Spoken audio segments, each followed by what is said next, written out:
مجيد وفي فرقانه الحميد فأعوذ بالله من الشيطان الرجيم بسم الله الرحمن الرحيم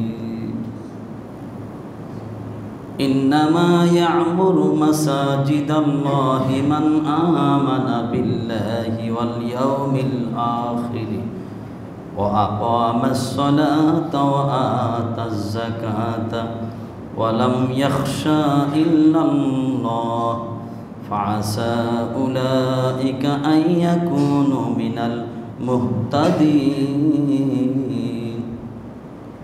عن عثمان رضي الله عنه قال قال رسول الله صلى الله عليه وسلم من بنى لله مسجدا بنى الله بيتا في الجنة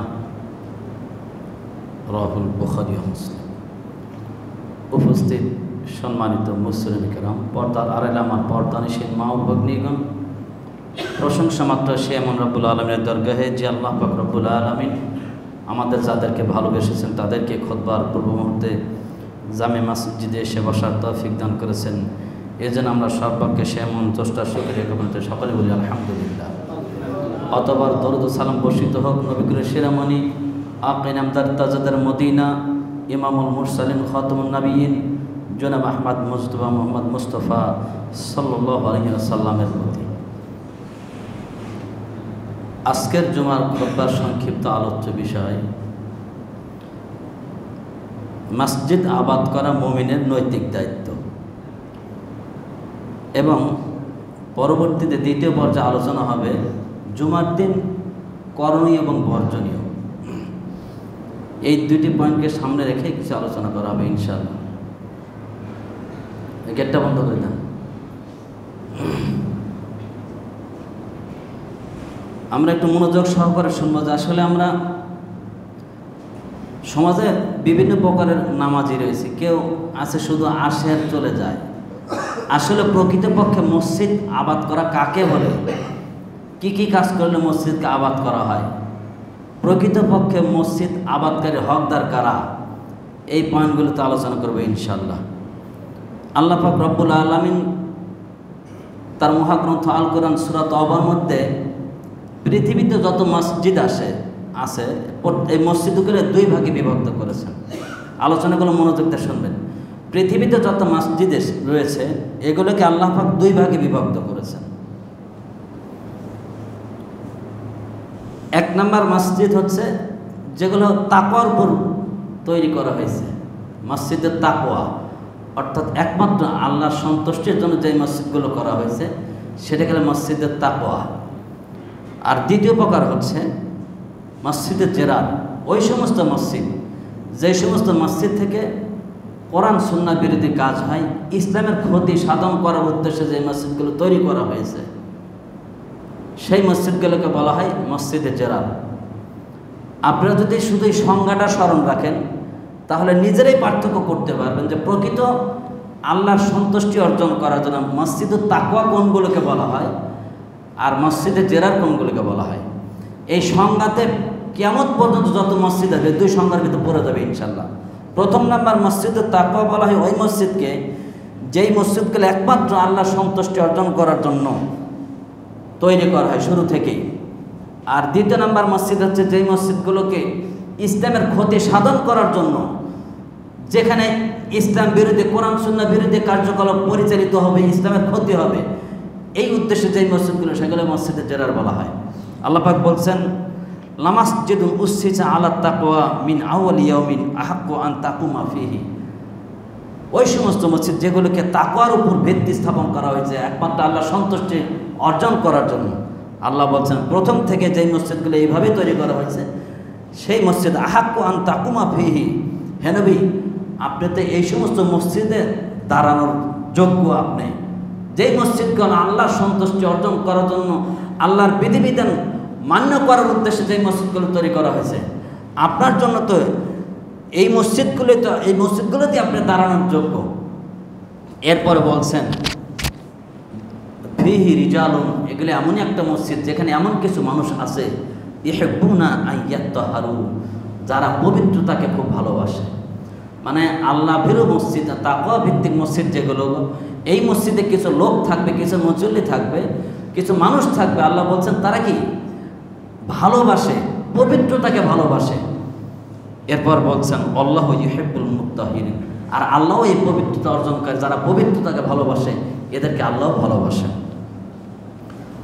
এরপর আসেন দ্বিতীয় মসজিদ, যেটা মসজিদে জেরার, ওই মসজিদ সম্পর্কে আল্লাহ পাক বলছেন, তাফিক তুমি কেটে বসো। আল্লাহ পাক বলছেন ওয়াল্লাযিনা তাখাযু মসজিদান জিরারান ওয়া কুফরান,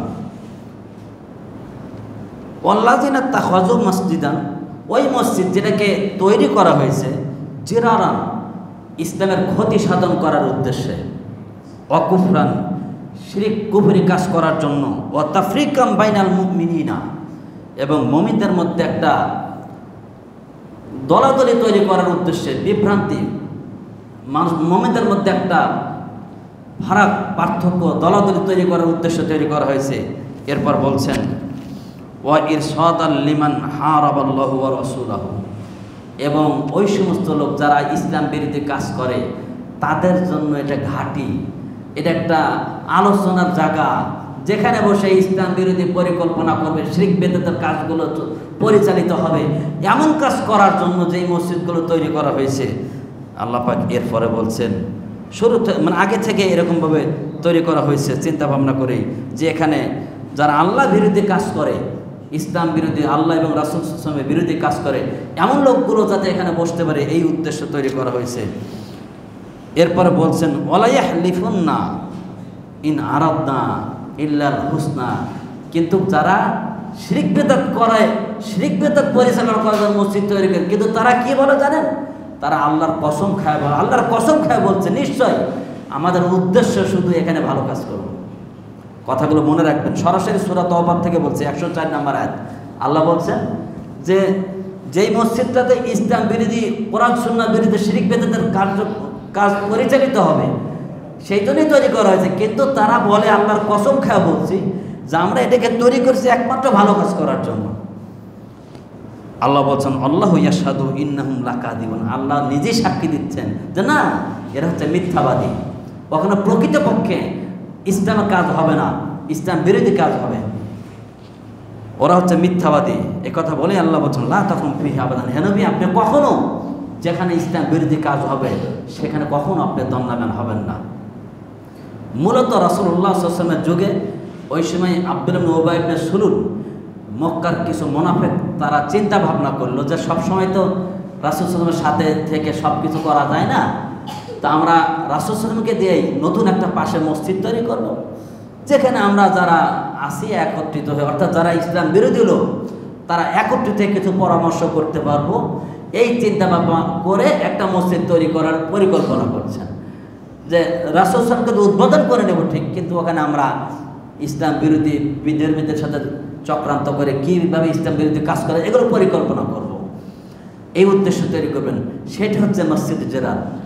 আচ্ছা এইবারে আপনাদেরকে বলি, ওই সময় মক্কার কাফেরেরা তারা এই চিন্তা ভাবনা করছে যে ইসলাম বিরোধী পরিকল্পনা করার জন্য একটা মসজিদ তৈরি করব, কিন্তু রাসূল সাল্লাল্লাহু আলাইহি ওয়াসাল্লাম তিনি তো ছিলেন নবী, আল্লাহ ওহির মাধ্যমে জানায় দিলেন যে দেখো ওটা কিন্তু ইসলাম বিরোধী তৈরি করছে, কাজে ওখানে তুমি দাঁড়াবে না, আল্লাহ এখানে যেন মসজিদকে দুটো ভাগে করে দেন, তুমি তো ওটাতেই দাঁড়াবে, যেটা আল্লাহর তাকওয়ার জন্য এটা তৈরি করা হয়েছে, যেখানে ইসলাম বিরোধী কাজ হবে ওই মসজিদে তুমি সালাত পড়বে না, যাতে নিষেধ করে দিলেন। কিন্তু এখন তো নবী নাই, কিন্তু আমাদের ওই আদর্শরা, ওই পরিকল্পনাটা, ওই কাজগুলো সামনে নিয়ে আসি।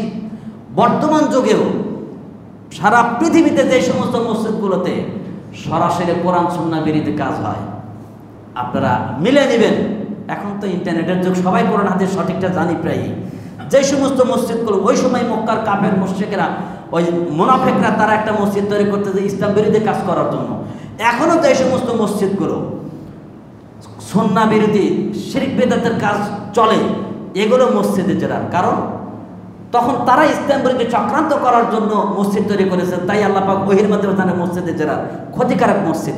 এখনও বাংলাদেশে যত মসজিদ, সারা পৃথিবীতে যত মসজিদ আছে, আমাদের শাইখ মনিরুদ্দিন, খুলনা বাগেরহাটের মুফতি শাইখ মনিরুদ্দিন, যিনি হানাফি থেকে আহলে হাদিস ছিলেন, উনি ফতোয়া দিয়েছিলেন যে এদেশের মাটিতে যে সমস্ত মসজিদগুলোতে শিরক বিদআতের কাজ পরিচালিত হয়, এগুলো সব মসজিদে যারা, কারণ ওই সময় রাসূলের যুগে ইসলাম বিরোধী কাজ করার জন্য মসজিদ করতে চাইছিল, তাই আল্লাহ ওহীর মধ্যে জানিয়ে এগুলো মসজিদে যারা। এখনও যে সমস্ত মসজিদগুলোতে কোরআন সুন্নাহ বিরোধী, ইসলাম বিরোধী শিরক বিদআতের কাজ পরিচালিত হয়, এই মসজিদগুলো হচ্ছে মসজিদে যারা। অতএব আমরা যারা প্রকৃত মুসলমান, আল্লাহকে ভালোবাসি, একনিষ্ঠভাবে আল্লাহকে ভালোবাসি, তারা কখনো শিরক বিদআত পরিচালিত মসজিদে সালাত পড়ব না। এটা মুমিনদের জন্য শোভা পায় না। এই সংজ্ঞা দুটোকে সামনে নিয়ে সূরা তওবার 107-8 নম্বর আয়াত আপনারা খুললে পেয়ে যাবেন। ওখানে শানে নজুল রয়েছে। ইহুদিদের নেতা মদিনায় আবু আমের নামে একজন ব্যক্তি, তিনি জাহিলি যুগে খ্রিস্টান ছিলেন, পাদ্রী ছিলেন। তেনার পরিকল্পনায় পরামর্শে তারা এই মসজিদ যেটা তৈরি করতে চেয়েছিল। অতএব যেখানেই ইসলাম বিরোধী কাজ হবে, বুঝবেন যেই মসজিদের মাধ্যমে ইসলামের ক্ষতি হয়, শিরক বিদআতের কাজ হয়, সেখান থেকে বেঁচে থাকা প্রত্যেকটা মুমিনের জন্য একান্ত কর্তব্য। আমরা পার্থিপক্ষে শিরক বিদআতি মসজিদে সালাত আদায় করব না। আল্লাহ পাক স্পষ্ট ভাষায় বলছেন, আল্লাহর ঘর মসজিদ আবাদ করবে কারা? এখন তো আমরা দেখি মসজিদের কমিটি করতে গেলে কিভাবে কমিটি দেখেন, আল্লাহ কি বলছেন, ইন্নামা ইয়া'মুরু মাসাজিদাল্লাহি, নিশ্চয়ই আল্লাহর মসজিদগুলো আবাদ করবে ওই সমস্ত লোকেরা, এক নম্বর মান আমানা বিল্লাহ ওয়াল ইয়াউমিল আখির, যে আল্লাহ এবং আখিরাতের প্রতি বিশ্বাস করে, তার মানে প্রকৃত মুমিন হবে। আচ্ছা, এই কথাটা যখন নিয়েছে যে আল্লাহ এবং কিয়ামতের দিবসে বিশ্বাস করে, এখন আসেন দেখেন আল্লাহর প্রতি বিশ্বাস করা মানে কি? আমাদের দেশের অধিকাংশ মুসলমানদের আল্লাহর প্রতি বিশ্বাসই ঠিক নেই। কিরকম? আপনি কোরআন খোলেন, আল্লাহ বলছেন আর রহমান আল্লাহর আরশে ইস্তাওয়া, আল্লাহ হচ্ছেন আরশে আরশ আজিমে সমুন্নত, আল্লাহ সাত আসমান জমিনের উপরে কি সমুন্নত। আল্লাহ অনেক জায়গায় বলছেন, আল্লাহ শোনেন, দেখেন হাদিসে যে আল্লাহর পা রয়েছে। তাহলে যে সমস্ত মানুষগুলো বিশ্বাস করেন যে আল্লাহ নিরাকার সর্বস্ত বিরাজমান আছে, এইবারে বলেন তার কি ঈমানটা আল্লাহর প্রতি ঠিক হয়েছে? আল্লাহ যে বৈশিষ্ট্য বলছেন যে আল্লাহ শোনেন, আল্লাহ আরশে আজিমে সমুন্নত, আর রহমান আল্লাহর আরশে ইস্তাওয়া, এই প্রেক্ষাপটের উপর আল্লাহ যে আরশে আজিমে সমুন্নত, এর উপর দেলার সাইদ হিসেবে একটা বই লিখছেন। অথচ এ দেশের হাজার হাজার মুফতি, বিভিন্ন মসজিদে ইমাম সাহেবরা, তাদের বিশ্বাস আল্লাহ নিরাকার সর্বস্ত বিরাজমান। অথচ আমরা সকলেই জানি কিয়ামতের দিন মানুষ যখন জান্নাতে চলে যাবে, জান্নাতীদের সবচেয়ে বড় নিয়ামত হবে আল্লাহর সাক্ষাৎকার।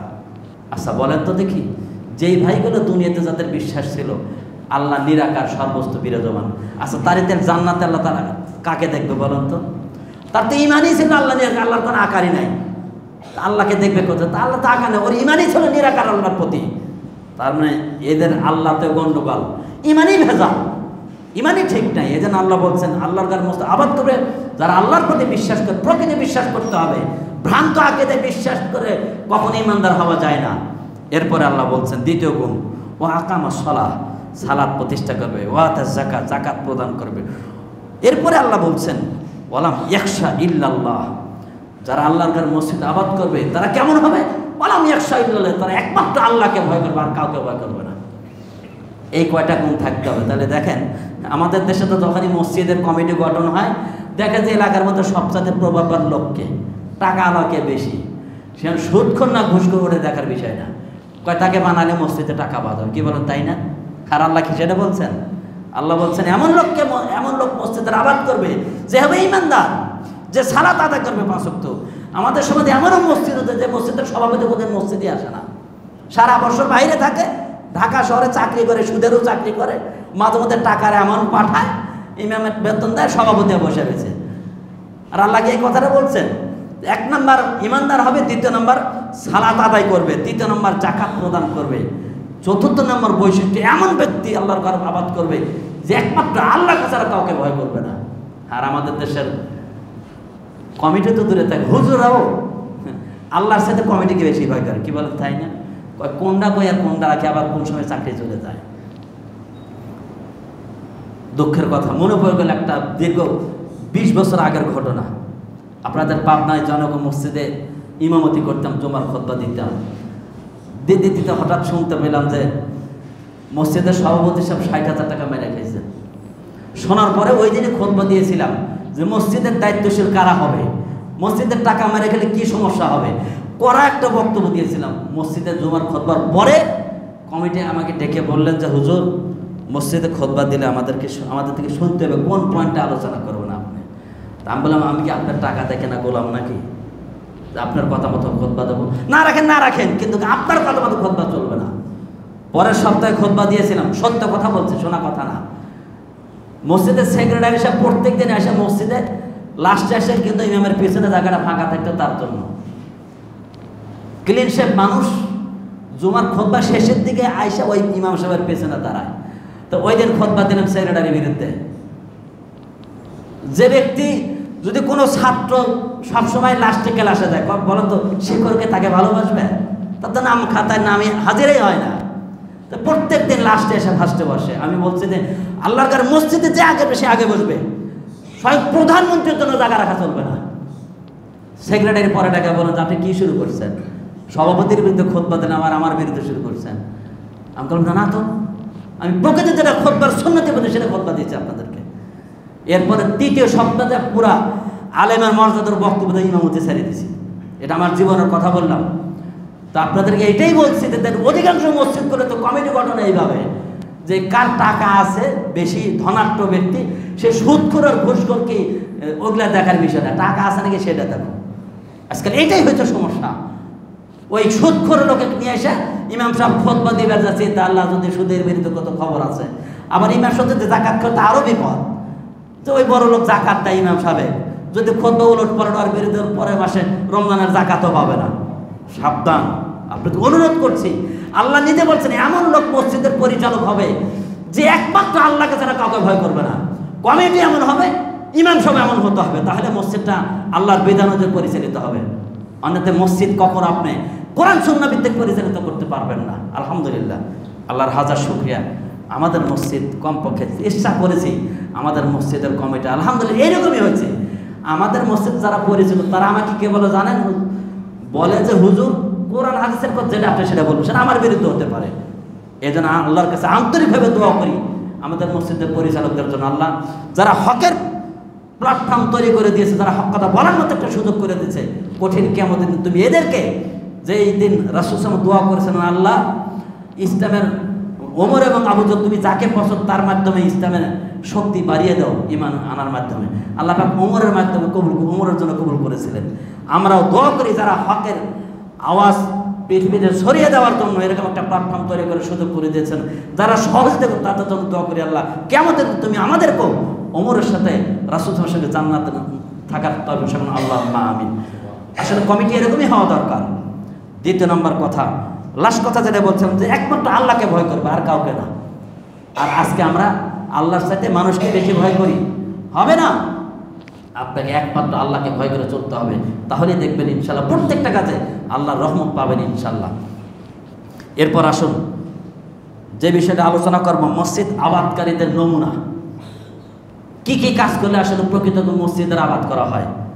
এক নাম্বার নমুনা, আল্লাহ বলছেন আল্লাহ নবী বলছেন আন উসমান রাদিয়াল্লাহু আনহু ক্বালা রাসূলুল্লাহ সাল্লাল্লাহু আলাইহি ওয়াসাল্লাম মান বানা লিল্লাহি মাসজিদান বানাল্লাহু লাহু বাইতান ফিল জান্নাহ। এক নাম্বার নমুনা, মসজিদ আবাদ করার নমুনা হচ্ছে যে ব্যক্তি আল্লাহর কার মসজিদ তৈরি করলো, আল্লাহ পাক তার জন্য জান্নাতে একটা বালাখানা তৈরি করবেন।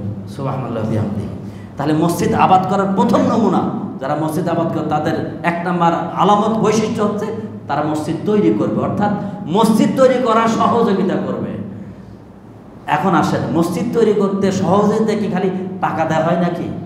শুধু টাকা দেওয়া সহযোগিতা না, টাকা দেওয়া সহযোগিতা আপনার বুদ্ধি দেওয়া হতে পারে, আপনি সদাচারের মাধ্যমে হতে পারে, আপনি মসজিদে সালাত করার মাধ্যমে মসজিদে সহযোগিতা হতে পারে। মসজিদ আবাদ, যে ব্যক্তি টাকা দেওয়ার সাথে সেও মসজিদের আবাদ করলেন, যে ব্যক্তি মসজিদে এসে 5 ওয়াক্ত সালাত করলেন সেও আবাদ করলেন, যে ব্যক্তি মসজিদের কল্যাণমূলক কাজে সহযোগিতা করলেন, সৎ পরামর্শ দিলেন, সেও মসজিদ আবাদ করলেন। এই বৈশিষ্ট্যগুলো থাকতে হবে। সমাজে অধিকাংশ এমন কিছু লোক রয়েছে যে যারা মসজিদে সালাতও পড়ে না, ঠিক মতো 5 ওয়াক্ত সালাতও পড়ে না, মসজিদে টাকা পয়সাও দান করে না, মন চাইলে আসে না, আসলে আসে না, এই সমস্ত লোকগুলো মসজিদের সমালোচনা করে। আপনারা খোঁজ দিয়ে দেখবেন, আমি আমার বাস্তব জীবনের কথা বলছি। যারা এই মসজিদটা এত বড় এমনি হয় নাই, আপনাদের টাকার মাধ্যমে হয়েছে। এই মসজিদে কে কখন কত টাকা দিয়েছে, কে কি করেছে, সব আমার নাম উঠেছে। আমি দেখছি এই মসজিদ যতকাল থেকে হয়েছে প্রতিষ্ঠিত, যারা মসজিদে অবদান রাখে, যারা টাকা পয়সা দান করে, যারা পাঁচ ওয়াক্ত সালাত আদায় করে, যারা মসজিদে আগে আগে আসে, সব সময় মসজিদের কল্যাণ কামনা করে, এই লোকগুলো জীবনে মসজিদের বিরুদ্ধে কোনো কথা বলে না। কিন্তু যে সমস্ত লোকগুলো ঠিক মতো নামাজ পড়ে না, সিগারেট খায়, গাঁজাও খায়, মাঝে মধ্যে ফেন্সিডিলও খায়, রোডে ঘাটে বসে খালি চাষটালে বসে মানুষের গীবত পর নিন্দা করে সব সময়, এই লোকগুলো মসজিদের সমালোচনা করে। আপনারা মিলাবেন আজকে যারা প্রকৃত মসজিদকে ভালোবাসবে, সে কখনো মসজিদের সমালোচনা করবে না। সে তো আল্লাহর মসজিদ আল্লাহর জন্য ভালোবাসে, কোনো ব্যক্তির জন্য ভালোবাসে না। ব্যক্তির সাথে শত্রু করে যদি মসজিদ ছাড়ে, ও আসলে আল্লাহর শত্রু। অষ্টম অঞ্চলে এমন কোনো মুসল্লি আছে, কিছু মুসল্লি আছে যারা জীবন নিজের মসজিদে সালাতে পড়ে না, ইমামের সাথে রাগ করে। আচ্ছা কন্ত এরা কি আসলে প্রকৃত মুসল্লি নাকি? ওরা তো মসজিদের আল্লাহর ঘরের শত্রু। আরে মসজিদের সমস্যা হতে পারে, আপনি পরামর্শ দিবেন, সেই পরামর্শ যদি যথাযোগ্য হয় এবং আসলেই মসজিদের কল্যাণ করবে, সেটা গ্রহণ করবে। আর পরামর্শ নিয়ম কি? আপনি পরামর্শ দিবেন, আপনার পরিকল্পনা মসজিদে ভালো জন্য পরামর্শ দিবেন। যারা পরিচালক তারা যদি কল্যাণমূলক আপনার পরামর্শ গ্রহণ করবে, কল্যাণমূলক গ্রহণ করবে না। আপনি যদি মনে করেন আরে আমি একটা কথা বললাম শুনলো না, ওর সাথেই নাই, এটা কি পরামর্শ? পরামর্শ মানে কি যে বিচার সবই মানবো, তাল গাছটা আমার ভাগে থাকতে হবে, এটা কি পরামর্শ দেওয়া হলো নাকি? জি না, এটা তো শয়তানি হলো, এটা পরামর্শ না। আপনি কল্যাণমূলক কাজে, ভালো কাজে, মসজিদের প্রত্যেকটা কল্যাণমূলক কাজ আপনি পাশে থাকবেন। আল্লাহ পাক এটাই বলছেন, ওয়া তাআওয়ানু আলাল বিররি ওয়াত তাকওয়া ওয়া লা তাআওয়ানু আলাল ইসমি ওয়াল উদওয়ান। সাবধান, তোমরা আল্লাহ বিরোধিতার কাজে, দ্বীনের কাজে, তাকওয়ার কাজে পরস্পর একে অপরকে সহযোগিতা করো, আর ইসলাম বিরোধী কাজে, আল্লাহ দ্রোহিতার কাজে পরস্পর একে অপরকে সহযোগিতা করবে না। ভালো কাজে পরস্পর একে অপরকে সহযোগিতা করতে হবে। আল্লাহ আমাদের সকলকে মসজিদের কল্যাণমূলক কাজে এগিয়ে আসার তাওফিক দান করুন, আল্লাহুম্মা আমিন। মসজিদ আবাদকারী ব্যক্তিদের দ্বিতীয় নমুনা আল্লাহ নবী বলছেন, আন আবি হুরায়রা রাদিয়াল্লাহু আনহু ক্বালা রাসূলুল্লাহ সাল্লাল্লাহু আলাইহি ওয়াসাল্লাম সালাতুর রাজুলি ফিল জামাআতি তাসাআফু আলা সালাতিন ফি বাইতি ওয়া ফি সাওয়া ওয়া ফি সুকিহি 25 জিফান ইলা আখিরিল হাদিস। হাদিসটা বুখারী মুসলিমের বাংলা মিশকাত 650। আল্লাহ নবী বলছেন যে দেখো, বাসায় সালাত পড়ার সাথে যদি কোনো ব্যক্তি যদি মসজিদে সালাত পড়ে, তাহলে আল্লাহ পাক রব্বুল ওই ব্যক্তিকে 25 গুণ নেকি বেশি দান করবেন। আচ্ছা এবারে বল, আপনি হয়তো জামাত পানি নাই, আপনি এসে মসজিদে সালাত পড়লেন, একা একাই পড়েন, তাও আপনি 25 গুণ নেকি বেশি পাবেন। মসজিদ আবাদ করার দ্বিতীয় নম্বর গুণটা দেখছেন, বৈশিষ্ট্য দেখছেন, যে সর্ব অবস্থায় মসজিদে সালাত পড়বে, বাসায় না। মসজিদে সালাত পড়লেই 25 গুণ নেকি বেশি। আপনি জামাতে বলে জামাতে নাকি তো আলাদা হুকুম আছে, কিন্তু যদি আপনি একাও কোন মসজিদে এসে যদি আপনি একাও একক তো সালাত পড়েন, এক রাকাত সালাত তো 25 গুণ নাকি বেশি। এই জন্য আসুন আমরা যারা মুসল্লি, এলাকার মানুষ, প্রত্যেককে অনুরোধ করব, আপনার পরিকল্পনা যেখানে থাকি না কেন জামাতে সালাত আদায় মসজিদে করার চেষ্টা, যদি জামাত নাও পাই একা হলেও আমি মসজিদে এসে সালাত পড়বো ইনশাআল্লাহ। পারবেন না এটা?